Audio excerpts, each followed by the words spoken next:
اردو کور کے معزز دوستوں، میں ماجد ملک اور آپ تمام دیکھنے اور سننے والوں کو السلام علیکم۔ ناظرین گرامی، دنیا میں بے شمار ایسی نوکریاں موجود ہیں جن کو اپنانے والے ہمیشہ اپنی جان ہتھیلی پر لیے گھومتے ہیں، کیونکہ کسی بھی وقت وہ بڑے حادثے کا شکار ہو کر اپنی جان سے ہاتھ دھو سکتے ہیں۔ انہی پیشوں میں سے ایک پیشہ کان کنی بھی ہے، جو دنیا کے سب سے زیادہ جان لیوا پیشوں میں شمار ہوتا ہے۔ یہی وجہ ہے کہ سالانہ سینکڑوں لوگ اپنے فرائض کی انجام دہی کے دوران موت کے منہ میں چلے جاتے ہیں، لیکن بہت سے خوش قسمت ایسے بھی ہوتے ہیں جو موت کے منہ سے نکل آتے ہیں۔ آج کی ویڈیو میں ہم آپ کو ایک ایسا واقعہ سنانے جا رہے ہیں جس کو سن کر یقیناً آپ کے رونگٹے کھڑے ہو جائیں گے، اور یہ بھی ہو سکتا ہے کہ آپ کے لیے یقین کرنا ہی مشکل ہو جائے۔ تو دوستو، یہ دن تھا 6 اگست 2010 کا، جب دوپہر کے وقت 2 بجے چلی کے اتگاما ڈیزرٹ کے اندر ایک بہت زوردار دھماکہ ہوا۔ یہ دھماکہ صحرا کے اندر موجود ایک کاپر اور گولڈ کی کان کے اندر ہوا، جس کو ایک پرائیویٹ کمپنی چلاتی تھی۔ یہ کان زمین کے اندر 2300 فٹ کی گہرائی تک جاتی تھی، اور اس کے اندر جانے اور باہر نکلنے کا صرف ایک ہی راستہ تھا۔ لیکن جب اس کان کے اندر دھماکہ ہوا تو یہ سارا راستہ مکمل طور پر بند ہو گیا۔ 2300 فٹ کی گہرائی میں اس وقت اس مائن یعنی کان کے اندر 33 مزدور کام کر رہے تھے، لیکن مائن کے بلاک ہو جانے کی وجہ سے یہ 33 مزدور اسی مائن کے اندر برے طریقے سے پھنس گئے، اور ان تمام ورکرز کو یہ لگا کہ ان کی زندگیوں کے یہ آخری لمحات شروع ہو چکے ہیں۔ یہ کہانی ہے ان 33 مزدوروں کی جو 69 دن تک زیر زمین 2300 فٹ کی گہرائی میں زندہ رہے، اور اس کے بعد ان تمام مزدوروں کی اس قبر کے اندر سے زندہ بچ نکلنے کی۔ دوستو، چلی کے اندر موجود یہ مائن 120 سال پرانی تھی، اور یہ کان زمین سے 2300 فٹ گہرائی تک استعمال کی جاتی تھی۔ لہٰذا ایک تو یہ کان بہت پرانی تھی، اور دوسرا اتنی گہرائی کے اندر جانے کی وجہ سے اس کان کے اندر ہر طرح کا خطرہ موجود تھا۔ یہ 33 کان کن اس کان کے اندر جس جگہ پر کام کر رہے تھے، وہاں پتھروں کے اندر دراڑیں پڑنا شروع ہو گئی تھی، اور 5 اگست 2010 کو انہی دراڑوں کی وجہ سے بہت بڑا پتھر سیریز میں ٹوٹ کر نیچے گرا، اور اس نے مائن کے اندر آنے اور باہر جانے والے راستے کو برے طریقے سے بلاک کر دیا، اور اس پتھر کو راستے سے ہٹانا یا توڑنا ناممکن ہو گیا۔ اس پتھر کے گرنے سے مائن کے اندر جو دھماکہ ہوا، اس نے نہ صرف مائن کو بلکہ ارد گرد کے پورے علاقے کو برے طریقے سے ہلا کر رکھ دیا، اور اس مائن کے یوں بیٹھ جانے کی خبر جنگل میں آگ کی طرح پورے چلی میں پھیل گئی، اور مائننگ کمپنی کو جیسے ہی اس حادثے کا پتہ چلا تو انہوں نے فوراً اپنے نمائندوں کو اس جگہ پر بھیجا۔ اس کمپنی کی ریڈنگ یہ تھی کہ اس گڑبڑ کی وجہ سے یہ مائن اس قدر کمزور ہو چکی ہے کہ اس کے اندر دوبارہ سے داخل نہیں ہوا جا سکتا۔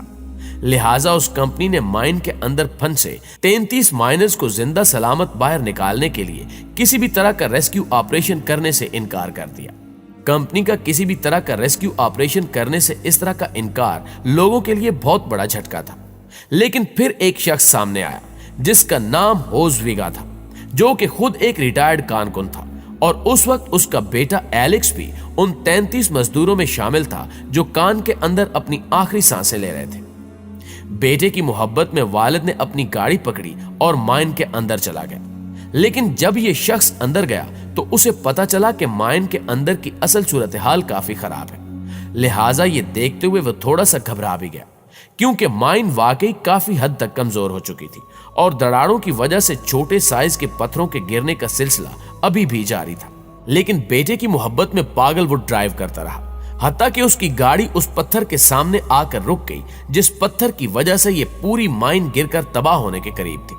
یہ میگا سٹون کسی بھی طرح کا عام پتھر نہیں تھا، بلکہ یہ پتھر ڈائریکٹ مٹیریل کا بنا ہوا تھا۔